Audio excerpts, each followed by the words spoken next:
I met Sidney for the first time in 1977. He probably doesn't remember. I was just graduated from college, came to Los Angeles for the first time. I was walking down Wilshire Boulevard, and I looked into a bookstore, and there he was, Sidney Poitier. Literally the man of my dreams, the only time I've said that. He was, he meant everything to me. I mean, he was a positive example of elegance and good taste. He was a source of pride for millions of African Americans. He was a great movie star that was appreciated by millions of people all around the world. So I took a deep breath, I walked through the door, and for the next 10 minutes I snuck around, hiding behind books and magazines, acting like I was going to buy something. I didn't have any money, but finally I snuck up close enough to him where I was breathing on him. And he turned around and he said, "You're breathing on me." No, he turned around and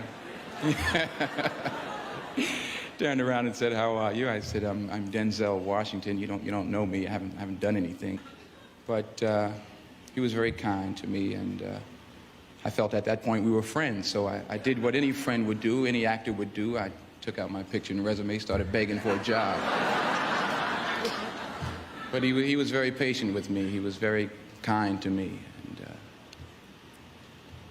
he didn't give me a job. In fact, Sidney, you've never given me a job. I wanted to talk to you about that. But he did something that was much more important. He gave me his time, his advice, and I can honestly say that the reason I'm up here today is because of Sidney Poitier, because of the time he gave me, the advice he gave me, the example he provided for me and many other African-American actors. I love you, I respect you, I imitate you. God bless you.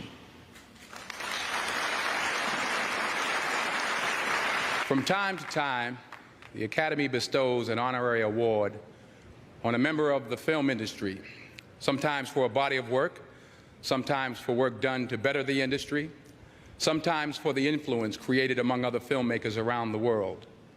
This year, they honor a man who qualifies in all three areas and who is also unique in the history of film. They call him Sidney Poitier.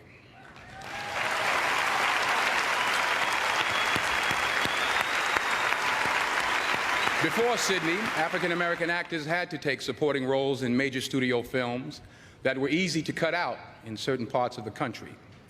But you couldn't cut Sidney Poitier out of a Sidney Poitier picture. He was the reason a movie got made, the first solo, above-the-title, African-American movie star.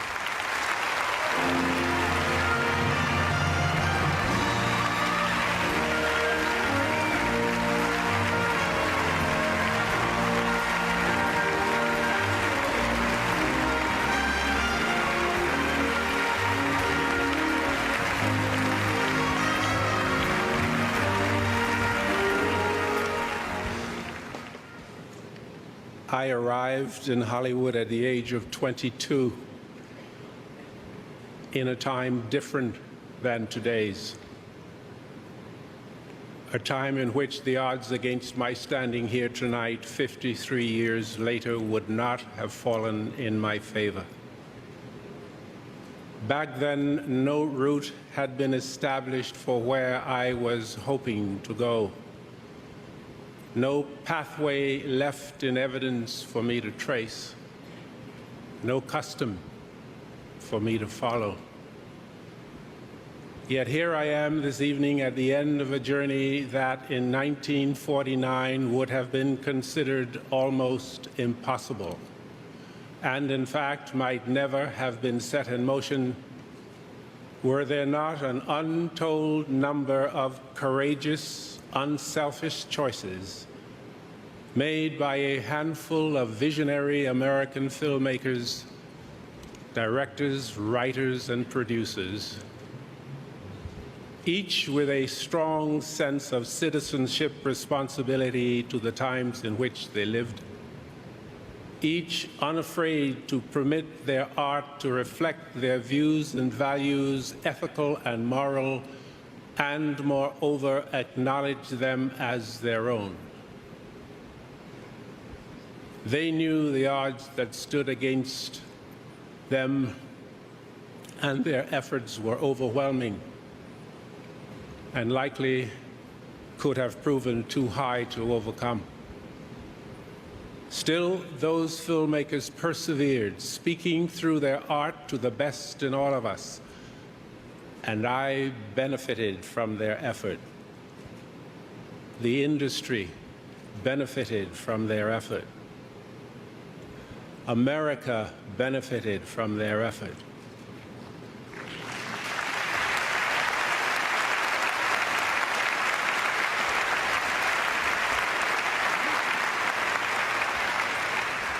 And in ways large and small, the world has also benefited from their effort.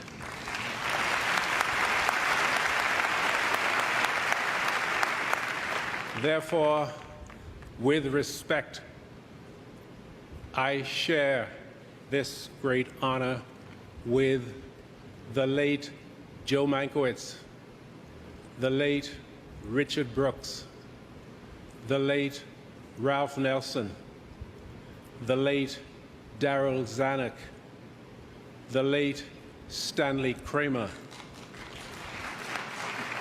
the Mirisch brothers, especially Walter, whose friendship lies at the very heart of this moment.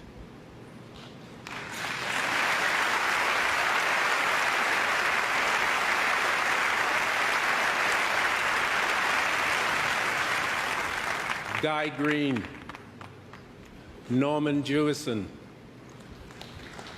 and all others who have had a hand in altering the odds for me and for others. Without them, this most memorable moment would not have come to pass, and the many excellent young actors who have followed in admirable fashion might not have come, as they have, to enrich the tradition of American filmmaking as they have. I accept this award in memory of all the African American actors and actresses who went before me in the difficult years, on whose shoulders I was privileged to stand to see where I might go. My love,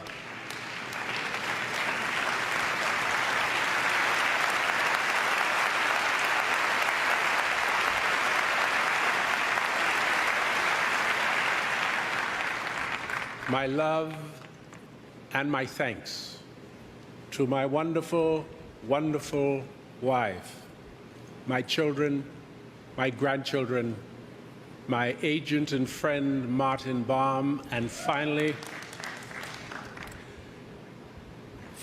to those audience members around the world who have placed their trust in my judgment as an actor and filmmaker. I thank each of you for your support through the years. Thank you.